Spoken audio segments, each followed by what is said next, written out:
نسأل الله أنه يمين علينا بالنصر المؤزر لقواتنا المسلحة، ونسأل الله أن يتقبل الشهداء ويشفي الجرحى ويرد أسر المأسورين من خلال معركة الكرامة اللي كان فيها تضحيات كبيرة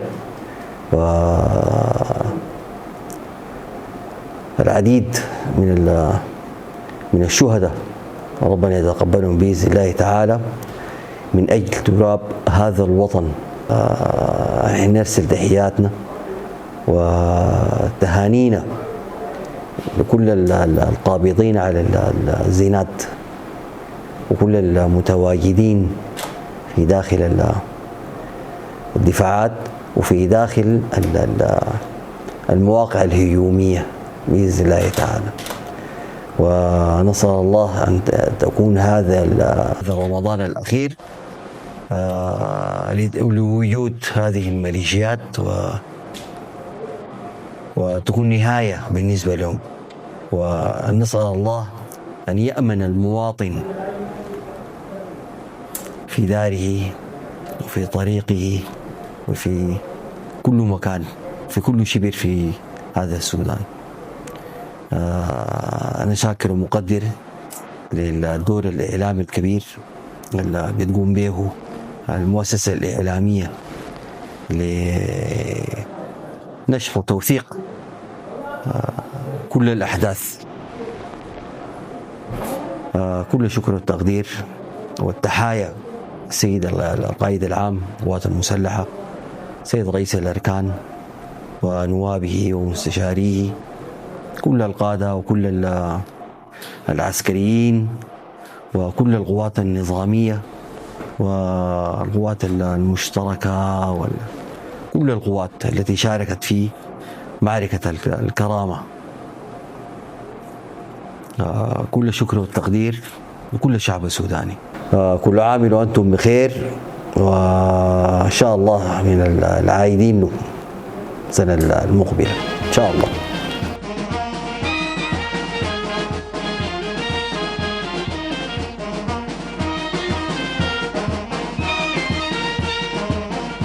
نهنئ القوات المسلحة بحلول عيد الفطر المبارك، عاد الله علينا وعلى غير الأمة السودانية بالخير واليمن والبركات.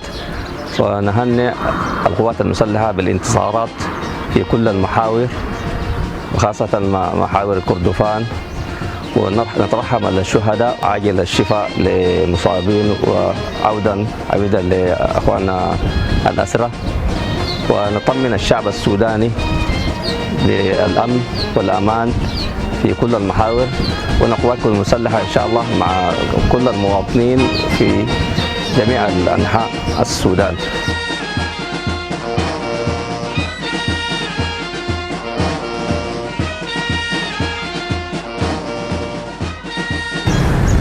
نهني الشعب السوداني والقوات المسلحة بحلول عيد الفطر المبارك. نسأل الله العلي القدير أن يتقبل الصيام والقيام وأن يرفع البلاد ويحقق النصر بإذن الله تعالى. التهنئة موصولة لأسر الشهداء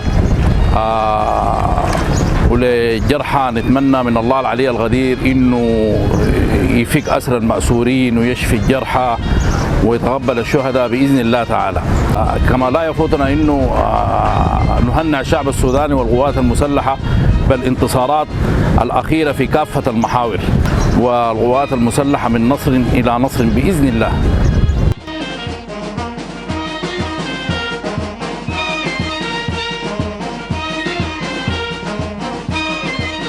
أولا الشكر للإخوة في الإعلام العسكري على هذه المداخلة والمتابعة لكل الأحداث لحظة بلحظة والوقفة المعنوية خلف القوات.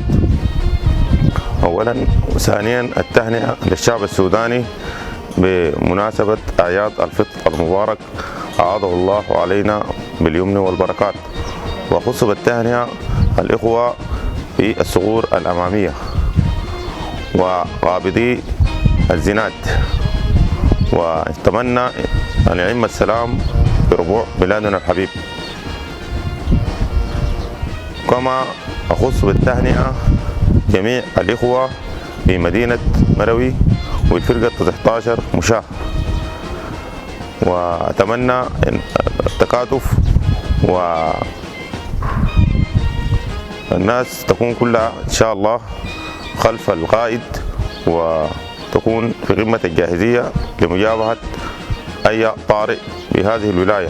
وإن شاء الله أطمن الشعب السوداني والمواطنين بهذه الولاية إن قواتنا جاهزة لأي تداخل من القوات العدو. كما أطمن الجميع بأن القوات في جميع ربوع الوطن فيها تم الجاهزية للدفاع عن وطننا الحبيب. الشعب السوداني والقوات المسلحة بالانتصارات في كردفان.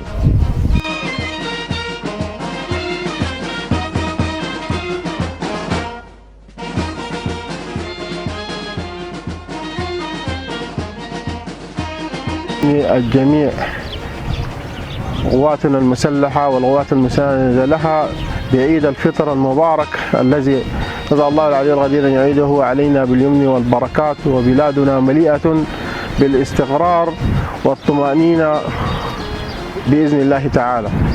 ونحيي كما نحيي قواتنا المسلحة المنتصرة في بارة وكادوغلي والدلنج، ونهني مواطنيها الكرام بعيد الفطر المبارك، عاد الله علينا باليمن والبركات. ونسأل الله العلي القدير أن يتقبل شهدانا الذين ضحوا بدمائهم الطاهرة بهذا البلد لننعم بالأمن والاستقرار والطمأنينة ولنعيش بسلام. وكما نسأل الله العلي القدير أن يشفي جرحانا ويفك أسرانا بإذن الله.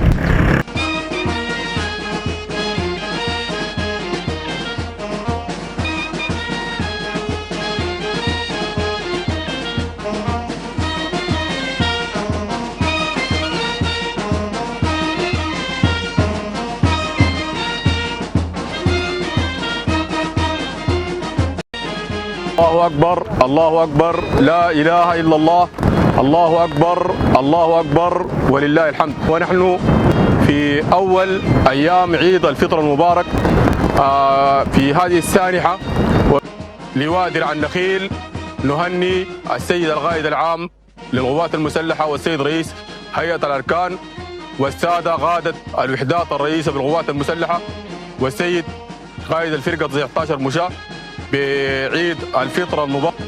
وقبل العيد القادم ان شاء الله حيكون التمرد ان شاء الله كله انتهى في جميع المحاور، والشباب دول ان شاء الله سبحانه وتعالى وبهم بنستعيد وبهم ان شاء الله سبحانه وتعالى في جميع محاور القتال في ان شاء الله نامين لقدام، وان شاء الله النصر قريب والتمرد الى زوال، وابشروا بالخير. والسودان رفيع سودان على جميع يعلو على جميع دول، ورسالة إلى جميع الدول التي تدعم هذا التمرد. نقول الله سبحانه إن شاء الله بإذن الله سبحانه وتعالى القوات المسلحة من انتصار إلى انتصار، وإن شاء الله العيد القادم ستجدون بأنفسكم السودان في مصاف الدول إن شاء الله العربية.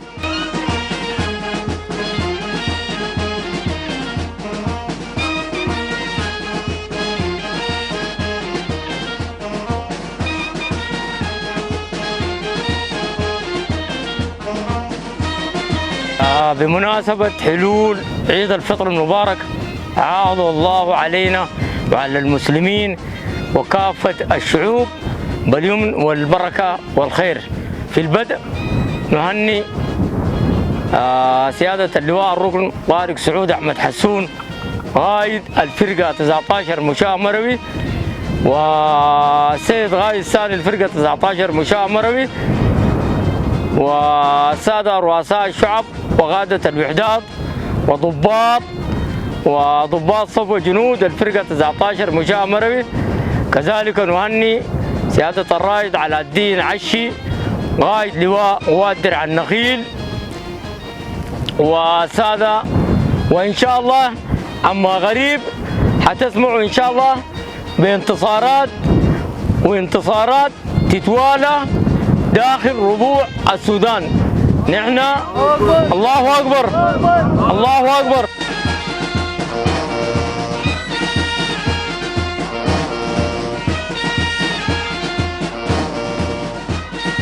باسم قيادة لواء درع النخيل نهني السيد القائد العام لقوات الشعب المسلحة، ونهني السيد رئيس هيئة الأركان، ونهني السيد قائد الفرقة 19 مشاة، ونحيي السيد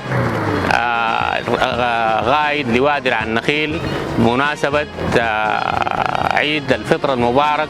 عاد الله علينا وعليكم باليمن والخير والبركات، ونزل الله سبحانه وتعالى في العيد القادم يكون السودان في أمن واستقرار.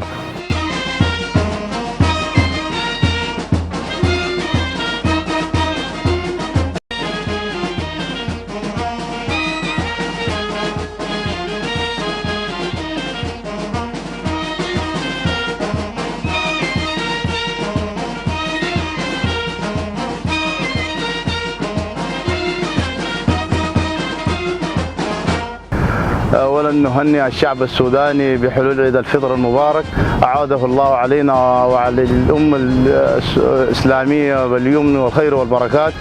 كما نهنئ الشعب السوداني بالانتصارات، وإن شاء الله العام القادم عام تنمية وعام خير إن شاء الله. الله أكبر.